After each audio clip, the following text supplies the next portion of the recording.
आपका success with दीपक में। दोस्तों, आज से जो सीरीज मैं शुरू कर रहा हूं वो है एडिटोरियल एनालिसिस का। आपको पता होगा हाल ही में जीएस पेपर 1 और जीएस पेपर 2 69 का जो एग्जाम था वो खत्म हो गया। अब जैसे ही जीएस पेपर को आप खोलिएगा तो आपको पता चलेगा कि नोट्स बुक या फिर अन्य मटेरियल तो एक जगह है ही, उसकी महत्ता तो अपनी जगह बनी हुई है, लेकिन एडिटोरियल यानी संपादकीय की महत्ता बहुत ज्यादा हो गया है।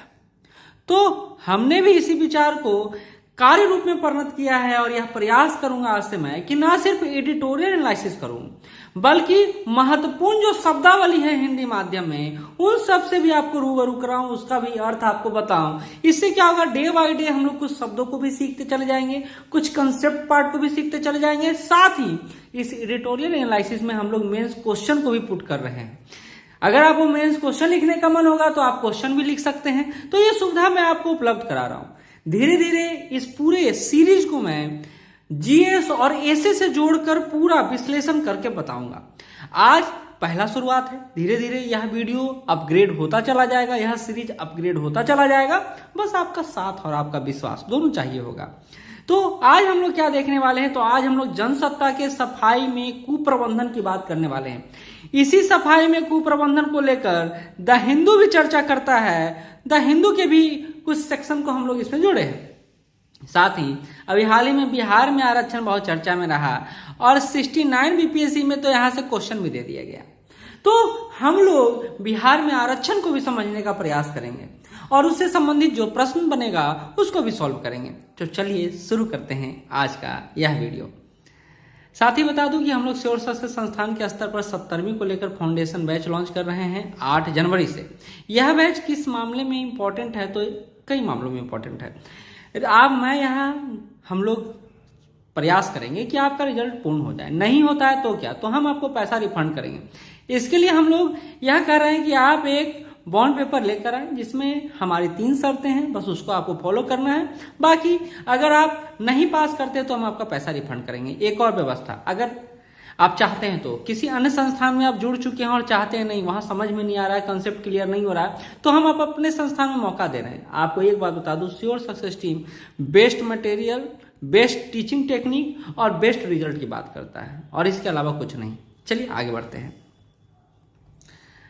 ये आप जानते होंगे, समय को दिखाने का एक सबसे अच्छा माध्यम है यह। इससे सीखें, बहुत कुछ सीखने को मिलता है इससे। अनुभव उम्र से नहीं, परिस्थितियों का सामना करने से आता है।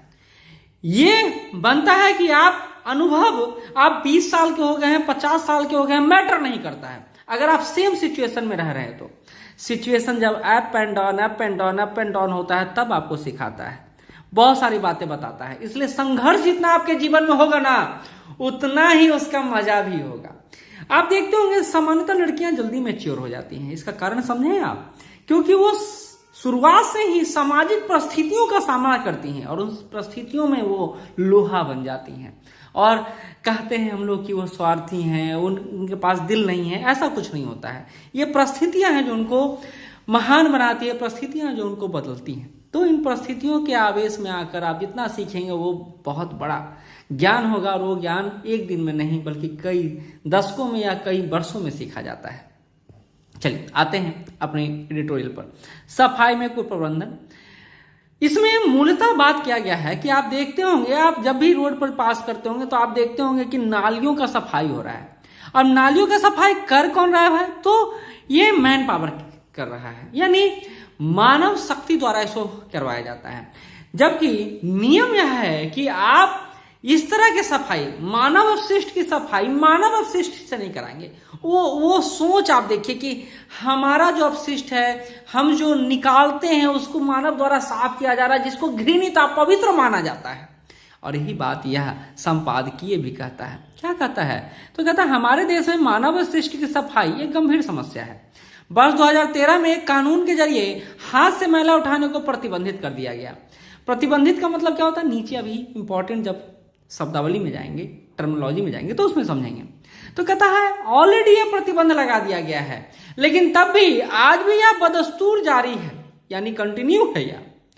इस कानून का उल्लंघन करने पर बहुत बड़ा सजा है, जैसे 1 लाख रुपए की सजा हो सकता है या 2 साल के सजा का प्रावधान है। इन सारे कानूनों के रहते हुए भी मैनुअल स्कैवेंजिंग लगातार जारी है, मतलब हाथ से सफाई, मानवों द्वारा सफाई। कहता है कोई भी व्यक्ति, प्राधिकरण या एजेंसी हाथ से मैला उठाने वाले कर्मियों का नियोजन या शुष्क शौचालय निर्माण अधिनियम 1993 के तहत कोई काम नहीं करवा सकती है। ऐसा नियम है। जैसे आप देखते होंगे टॉयलेट बनता है, तो वहाँ टॉयलेट जब बनता है तो आप देखिएगा वहाँ का सूखा जो है टॉयलेट वहीं रखा था, मतलब वो वहाँ कनेक्टिविटी के अभाव में नाला नहीं बन पाता, तो उसके अभाव में वहीं पर सूख जाता है। उसका भी सफाई होता है और उसका भी सफाई इंसान नहीं कर सकता है। ये नियम बना हुआ है 1993 के तहत, ठीक है, लेकिन वो हो रहा है। कहता सीवर सफाई करने वालों का कोई विश्वसनीय आंकड़ा उपलब्ध नहीं है। यही कारण है कि सीवर सफाई करने वालों का कोई ठौर ठिकाना नहीं है, कोई देखने वाला नहीं है। अभी 2 दिन पहले ही एक चर्चा आप सुन रहे होंगे कि सीवर सफाई जो भी करते हैं लोग, वो दलित लोग ज्यादा होते हैं, जिनको आप अगर ऋग्वेदों में चले जाएगा तो ब्राह्मण, क्षत्रिय, वैश्य और शूद्र, जो शूद्र की अवधारणा है वो इनसे जोड़कर देखा जाता है और सामान्यतः वही लोग ये कार्य करते हैं। ये रिपोर्ट आया है। अच्छा, मैला ढोने की प्रथा प्रचलन में अभी तक क्यों है? तो इसके पीछे कारण है अकुशल सीवेज प्रबंधन। सिस्टमेटिक है ही नहीं सीवेज, कहीं कुछ मुड़ा हुआ है, कहीं छोटा है, कहीं बड़ा है, और ऐसे में मशीनों का प्रयोग या फिर अन्य साधनों का प्रयोग नहीं कर पाते हम। प्रभावी नीतियां भी नहीं है, ऐसा कोई पॉलिसी भी नहीं सरकार बना कर ला रही है जिससे इस तरह के नालों की सफाई को क्रियान्वित किया जा सके। और सामाजिक गतिशीलता का अभाव है। मैंने अभी बताया समाज हमारे 4 वर्गों में बटा हुआ है, ब्राह्मण, क्षत्रिय, वैश्य और शूद्र। तो शूद्र लोग सामान्यतः यही कार्य करते हैं और इनको इसी कार्य से जोड़ दिया जाता है। इसलिए आपके बाथरूम को साफ करने वाला जो आता है, साफ सफाई करने वाला, उससे पूछिएगा उसका जाति, वो बता देगा। सामान्यतः नहीं पूछना चाहिए, लेकिन अगर आपकी उत्सुकता हो, जिज्ञासा हो तो आप पूछ सकते हैं, ठीक है। चलिए आगे बढ़ते हैं। कहता है एक सर्वेक्षण के मुताबिक विश्व में 7.8 अरब लोगों का अपशिष्ट मानव स्वास्थ्य और पर्यावरण के लिए गंभीर प्रभाव डाल रहा है। अब आप समझिए ना, एक नाले में जो ये इंटर किए हुए व्यक्ति, इसमें कितने तरह के रसायन होंगे, कितने तरह के दुर्गंध होंगे जो शरीर में जाकर शरीर को प्रभावित करते होंगे। कहते हैं अपशिष्ट जल हर साल तटीय जल में लगभग 62 लाख टन नाइट्रोजन और दवा अपशिष्ट से लेकर माइक्रोप्लास्टिक जैसे अज्ञात प्रदूषक तत्व शामिल होते हैं इनमें। और अगर ये मानव शरीर से जुड़ जाए या पर्यावरण से जुड़ जाए तो कितना खतरनाक हो सकता है। और आप देखते होंगे अपशिष्टों को बाहर ही छोड़ दिया जाता है। ये देखिए, आप देख रहे होंगे, और ये हमारे लिए बहुत नुकसानदेह, हमारे स्वास्थ्य के लिए बहुत नुकसानदेह है। यही बात कहा जा रहा है कि हमारे देश में उपग्रह प्रक्षेपण की तकनीक है, लेकिन जमीन से सिर्फ 20 फुट नीचे सेप्टिक टैंकों में जाकर कैसे सफाई किया जाए, इसको लेकर कोई प्रबंधन नहीं है। हैदराबाद महानगर निगम ने जल आपूर्ति और सीवेज बोर्ड की जेटिंग मशीनों, बंदीकूट की लॉन्चिंग, तिरुवनंतपुरम के इंजीनियरों द्वारा निर्मित रोबोटिक मशीनों, हैदराबाद के वैज्ञानिकों के सीवर क्रॉक आदि कई तरह के प्रोत्साहन वाले इंस्ट्रूमेंट तैयार किए गए, मशीन तैयार किए गए, लेकिन सरकार ने उनको प्रोत्साहन नहीं दिया। जब सरकार आगे नहीं आएगी तो वो ज्यादा दिन कंटिन्यू नहीं रह पाएगा, और यही हुआ। तो हमारे यहाँ जो इनोवेशन होता है उसको सही तरजीह नहीं मिल पाता है और इस कारण से इनोवेशन रुक जाता है। कहा जाता है राज्यसभा में क्वेश्चन पूछा जा रहा था, तो उस दौरान सफाई कर्मियों की मौत को लेकर एक आंकड़ा पूछा गया। तब सामाजिक न्याय और सशक्तिकरण मंत्रालय के राज्य मंत्री ने 5 अप्रैल 2023 को जो उत्तर दिया वो सुनने वाला है, क्योंकि यह कानूनी रूप से वैध नहीं है। तब भी ये बोल रहे हैं कि बीते 5 वर्षों में सीवर सफाई में 308 कर्मचारियों की जान चली गई है। सर्वाधिक मौत तमिलनाडु में हुआ, उत्तर प्रदेश में हुआ, हरियाणा में हुआ है। हाथ से मैला उठाने का कानून खत्म हो चुका है, लेकिन तब भी इस तरह का कुप्रथा कैसे चला आ रहा है ये पता नहीं चलता है। कहा जा रहा है, उन्होंने लिखित जवाब में बताया कि 2013 से 2018 के 2 सर्वेक्षणों के मुताबिक 58,098 लोग आज भी इस अमानवीय पेशे में लगे हुए हैं। हम लोग घृणा करते हैं। आपको एक छोटा सा वाक्य बताता हूं। मेरे घर में बाथरूम जाम हो गया, ठीक है, पूरा लैट्रिन पसर गया, मतलब आप समझ रहे हैं इस बात को। तो हम जब सफाई कर्मी को लाने गए तो सफाई कर्मी को अपने बाइक पर बैठाने लगे, तो बोला भैया हमको अगर आप अपने एरिया में बाइक पर बैठा के ले जाइएगा ना तो बहुत हंगामा हो जाएगा। तो मैंने बोला ऐसा क्यों? तो उन्होंने बोला कि कारण ये है। तो मैंने बोला ठीक है, आप आ जाइए, पीछे से घर देखेंगे, आ जाइएगा। तो व्यवस्था, सामाजिक कुरीतियां, सामाजिक अंधविश्वास, अस्पृश्यता का जो वैल्यू है वो इतना ज्यादा जुड़ा हुआ है समाज से, इसके कारण आज इनकी स्थिति दयनीय होती चली जा रही है। चलिए आगे बढ़ते हैं। कहा जा रहा है 308 लोगों का जो मौत हुआ उसमें से 240 को पूरा मुआवजा मिला, लेकिन बाकी का क्या हुआ वो पता भी नहीं चल पाया। कहते हैं अक्टूबर 2023 में सुप्रीम कोर्ट ने एक अहम आदेश जारी किया। क्या जारी किया भाई? तो क्या है, सीवर सफाई के दौरान अगर कोई मरता है, मैनुअल स्कैवेंजिंग अगर हो रहा है, कोई कर्मचारी मर जाता है, तो उसको 30 लाख रुपये देना होगा आपको। और अगर अस्थायी विकलांगता का शिकार हो जाता है तो उसको 20 लाख रुपए देना होगा अगर विकलांग हो जाता है तो। लेकिन इस तरह की स्थितियां, अगर आंशिक विकलांग होते तो 10 लाख रुपए, इस तरह की स्थितियां देखने को नहीं मिलती है, क्योंकि सरकार पल्ला झाड़ रहती है, क्योंकि कानूनी रूप से वैध नहीं। लेकिन मैं पटना में रहता हूँ, पटना नगर निगम में मैनुअल स्कैवेंजिंग तो आसानी से देखा जा सकता है। कहा जा रहा राष्ट्रीय सफाई कर्मचारी आयोग के मुताबिक 1993 से 31 मार्च 2023 के बीच 1081 आश्रितों में से सिर्फ 225 को मुआवजे मिले। जो इस तरह से कारोबार से जुड़े हुए थे उनकी बात किया जा रहा है।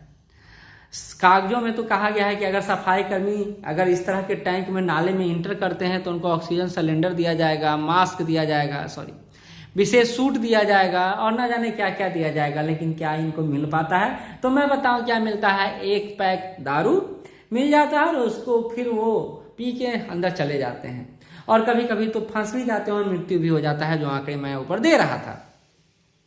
कहा जाता है इसको कैसे रोका जाए? तो कहा जाता पहले तो ये पहचान कीजिए कि मैनुअल स्कैवेंजिंग से, यानी ये मल उठाने से कौन कौन लोग जुड़े हुए हैं, कौन सफाई कर रहा है, कौन सफाई नहीं कर रहा। अगर डेटा होगा तभी तो हम लोग उसके बारे में काम कर पाएंगे, डेटा ही नहीं है। दूसरा, हितधारकों की सक्रिय भागीदारी हो, जैसे प्रशासन, एनजीओ या नगर निगम अपने स्तर पर कार्य करे। होता उल्टा है, नगर निगम तो खुद ही इनको अलाउ करता है कि जाइए साफ करिए। उचित मानव प्रबंधन, अपशिष्ट प्रबंधन में निवेश किया जाए, पैसा लगाया जाए। ठोस और तरल अपशिष्ट को अलग किया जाए। नगर पालिका जैव खाद बनाना शुरू करे। जो प्लास्टिक निकलता है उन प्लास्टिक से रोड बनाना शुरू करे। बिजली का उत्पादन को शुरू करे। अगर इस तरह का काम होगा तो अंकुश लग सकता है।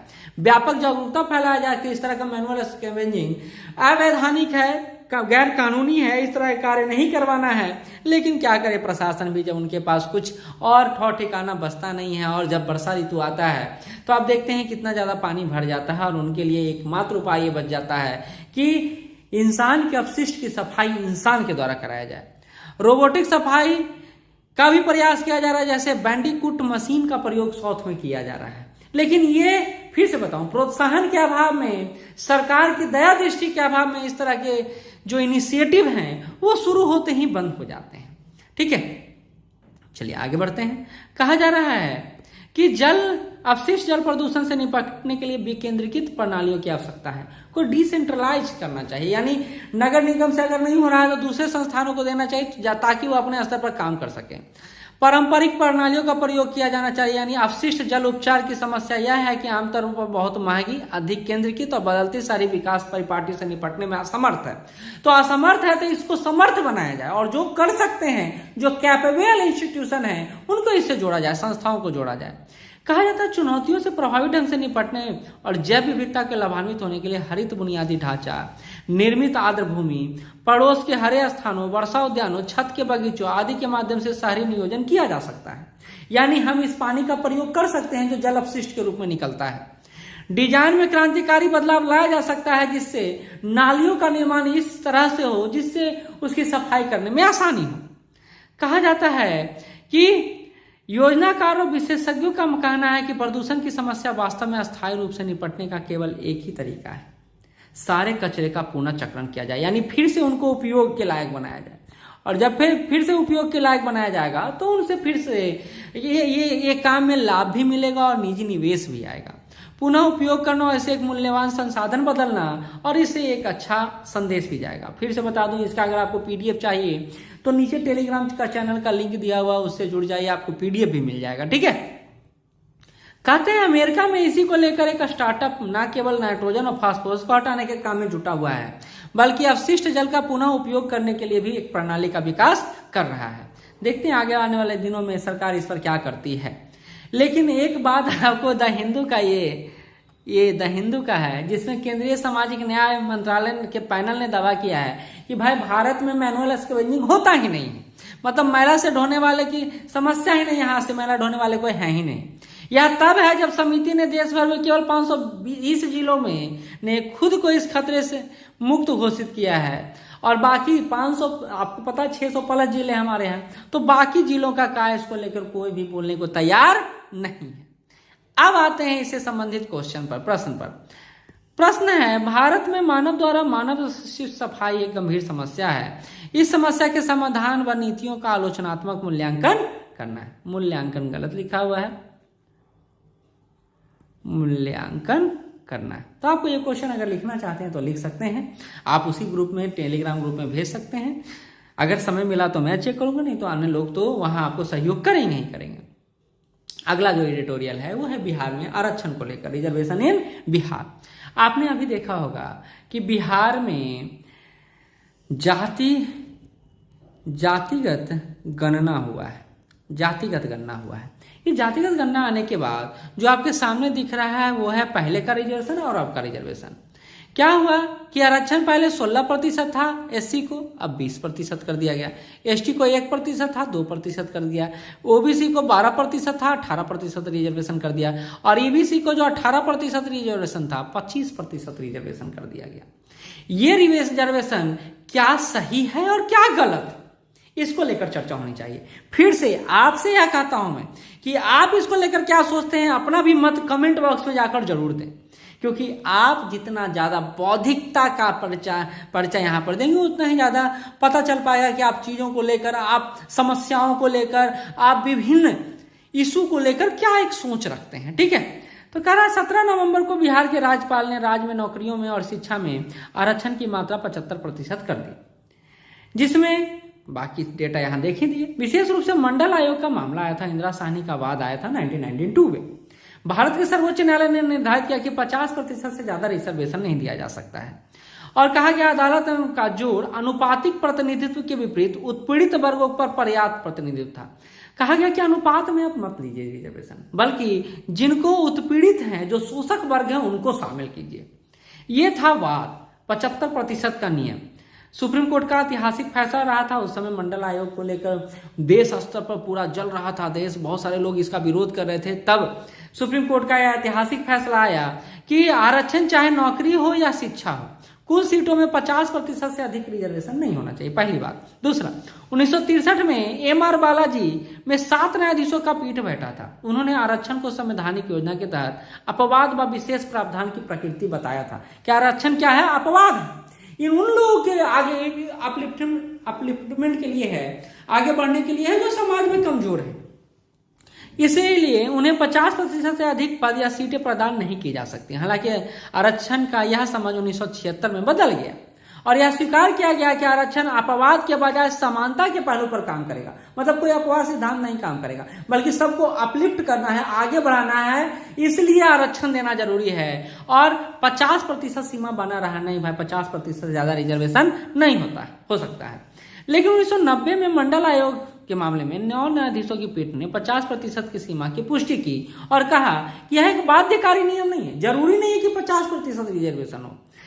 न केवल विवेक का मामला है, बल्कि कहा उन्होंने कि बाध्यकारी नियम नहीं है, बल्कि आपके विवेक पर है कि आपको 50% रखना चाहिए या बढ़ा देना चाहिए। अगर जनसंख्या ज्यादा है ओबीसी का तो आप बढ़ा सकते हैं, और इसी के आधार पर कई राज्यों ने इस प्रावधान को आगे बढ़ाया भी। कहा जाता है हालांकि अपवाद के बिना कोई नियम नहीं है। एक राज्य असाधारण परिस्थितियों में सीमा को पार कर सकता है, यानी उन समुदायों का आरक्षण प्रदान कर सकता है जो देश के दूर दराज इलाकों में आते हैं, उन्हें समाज की मुख्य धारा से बाहर रखा गया है। तो वैसे लोगों को जोड़ने के लिए 50% से ज्यादा रिजर्वेशन दे सकते हैं। यह कोई भौगोलिक परीक्षण नहीं है कि हम एक भूगोल के सीमा के क्षेत्र के आधार पर दे दें। यह एक सामाजिक परीक्षण है, यानी समाज में पिछड़े हुए लोग हैं, इसलिए इनको आगे बढ़ाने के लिए हम रिजर्वेशन दे रहे हैं, ऐसा सुप्रीम कोर्ट का कहना है। कहा जा रहा है सुप्रीम कोर्ट ने 103वें संवैधानिक संशोधन को बरकरार रखा और ईडब्ल्यूएस को जो 10% अतिरिक्त रिजर्वेशन मिल रहा था उसको सही माना, क्योंकि अभी हमने ऊपर पढ़ा कि अगर समाज के कमजोर वर्ग हैं उनको चाहिए रिजर्वेशन तो मिल सकता है। इसका मतलब है फिलहाल 50% की सीमा केवल गैर ईडब्ल्यूएस आरक्षण पर लागू है। और राज्यों के ईडब्ल्यूएस आरक्षण सहित कुछ 60% सीटें तो पहले से आरक्षित हैं। तो बिहार सरकार ने क्या किया है, सिर्फ 15% रिजर्वेशन को और बढ़ाया, ऐसा सोच सकते हैं, लेकिन बिल्कुल नहीं। ये 65% रिजर्वेशन हो गया और 10% ईडब्ल्यूएस हो गया ऐसे। तो आप सिर्फ ये मत सोचिए कि 75% है तो प्लस 10% और मिलेगा, ऐसा नहीं है, बल्कि 65 + 10 मिलने वाला है। बिहार सरकार का कानून क्या करता है, इसको सुन लीजिए। कहा जा रहा है जनवरी 2023 में बिहार सरकार ने राज्य भर में जाति आधारित जनगणना करवाया और इस जनगणना के नतीजे अक्टूबर में घोषित हुए। इसके बाद तुरंत 2 विधेयक विधानसभा में प्रस्तुत कर दिया गया। पहला विधेयक था, अब 60% की अधिकतम सीमा का स्पष्ट उल्लंघन हो गया। यदि जब कानूनों को अदालत में चुनौती दी जाती है तो बिहार सरकार को यह साबित करना होगा कि यह मामला मंडल आयोग के मामले के अपवाद के सिद्धांत के अंतर्गत आता है।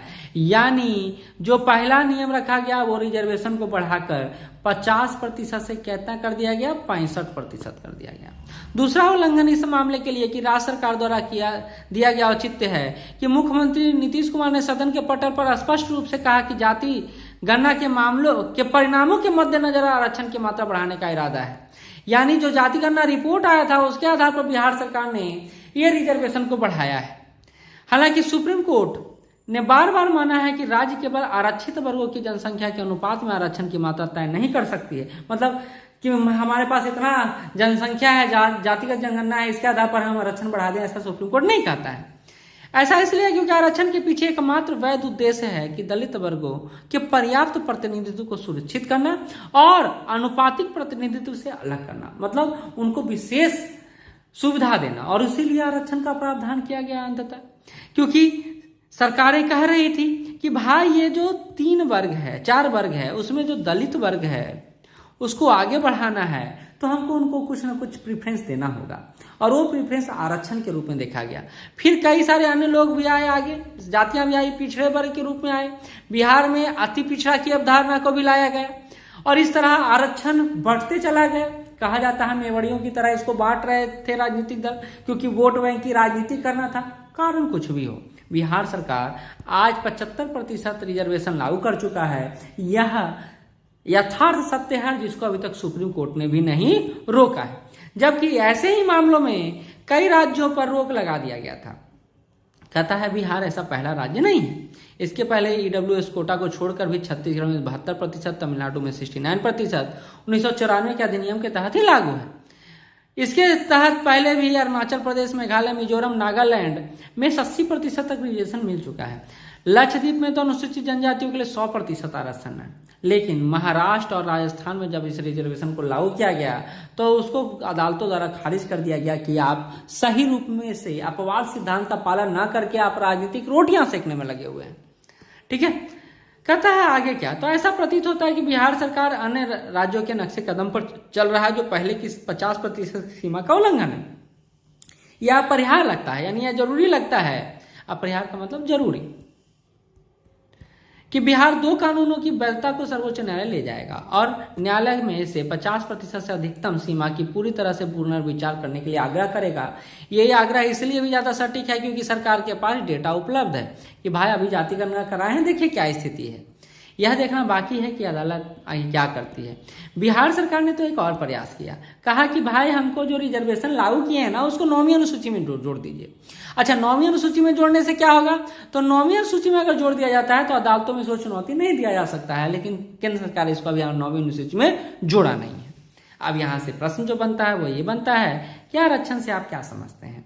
बिहार में जातीय आरक्षण को आप कितना तार्किक मानते हैं, आलोचनात्मक परीक्षण कीजिए या आलोचनात्मक मूल्यांकन कीजिए। और अभी देखे होंगे जीएस पेपर 2 में आलोचनात्मक कई बार शब्दों का प्रयोग किया गया। बहुत इंपॉर्टेंट वर्ड है ये, और इसका मतलब ही होता है कि जहां आलोचना शब्द लिखा हुआ है वहां आपको 30 से 40% अगर आपको सकारात्मक पक्ष की बात करनी है तो 60 से 70% आपको नकारात्मक पक्ष की बात करनी है। तो ये ध्यान रखना है, ठीक है। तो ये रेफरेंस कहाँ था, द हिंदू, हिंदुस्तान और प्रभात खबर से लिया गया था। अब महत्वपूर्ण शब्दावलियों पर आते हैं। पहला हमने सुना पढ़ा बदस्तूर। बदस्तूर यानी जो पहले होता रहा है उसी को उसी रूप में जारी रखना। जैसे पहले आप पढ़ नहीं रहे थे, अभी तक बदस्तूर उसको जारी किए हुए हैं, रखे हुए हैं। समानांती बदस्तूर की जगह पर कौन शब्द यूज हो प्रयोग में आ सकता है? तो यथावत शब्द प्रयोग में आ सकता है। यथापूर्व शब्द प्रयोग में आ सकता है। नियम पूर्वक यानी जैसा नियम था वैसे ही चलते आ रहा है, ये शब्द प्रयोग में आ सकता है। यानी अगर आप बदस्तूर शब्द का प्रयोग नहीं करते हैं तो यथावत, यथापूर्व या नियम पूर्वक शब्द का प्रयोग कर सकते हैं। कहते हैं जैसे इसमें यूज किया गया है जो वाक्य, मैला उठाने की प्रथा बदस्तूर जारी है, यानी नियम बन चुका है रोकने के लिए, लेकिन अभी नियम का पालन नहीं किया जा रहा है। पहली बात। दूसरा शब्द है प्रतिबंधित, यानी रोक लगाना या सीमित करना। हाथ के जरिए मैला उठाना प्रतिबंधित कर दिया गया है, यानी रोक लगा दिया गया है, तब भी मैला उठाना बदस्तूर जारी है ना। जोड़ते रहिए, कनेक्ट करते रहिए, ये शब्द आपका अपना हो जाना चाहिए। तीसरा जो शब्द है विकेंद्रीकृत, यानी फैलाना या विस्तारित करना। जैसे बोलते हैं, देखिए ये हुआ, अगर तीर ऐसे आ रहा है तो इसको बोलते हैं केंद्रीकृत, लेकिन यही जब तीर उल्टा हो जाएगा तो इसको बोलेंगे विकेंद्रीकृत, यानी अपनी शक्तियों को किसी और को दे देना धीरे धीरे। ठीक है। पंचायती राज ने शासन का विकेंद्रीकरण कर दिया, यानी शासन पहले राज्य में नहीं था, अब कहाँ आ गया? पंचायती राज में आ गया।